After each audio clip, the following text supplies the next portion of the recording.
હવે જ્યારે 64 વર્ષ બાદ ગુજરાતમાં કોંગ્રેસનું મહાધિવેશન મળવા જઈ રહ્યું છે અને મારી સાથે અત્યારે અમિતભાઈ ચાવડા જોડાયેલા છે, તેમની સાથે સીધી વાતચીત કરીએ।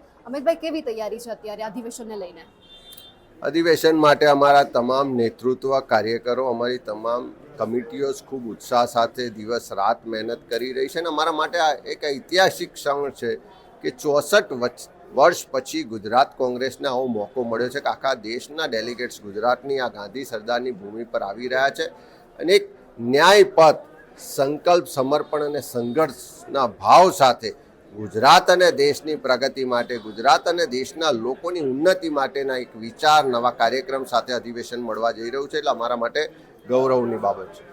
અમિતભાઈ, આમની પહેલા દિલ્હીની અંદર હમણાં એક બેઠક મળી હતી, જિલ્લા પ્રમુખને તમામને બોલાવવામાં આવ્યા હતા। ત્યાંથી એવી વાત આવી છે કે હવે જે હુજુરિયા કરે છે એવા નેતાઓને નથી સાંભળવા, જે કાર્યકર્તાઓ જે એકચ્યુઅલમાં ગ્રાઉન્ડ લેવલે કામ કરે છે તેમને સાંભળવામાં આવશે। આમનાથી શું થવાનું છે? ઓલ ઇન્ડિયા કોંગ્રેસ કમિટી તરફથી સમગ્ર વર્ષને સંગઠન વર્ષ તરીકે ઉજવવાના છીએ।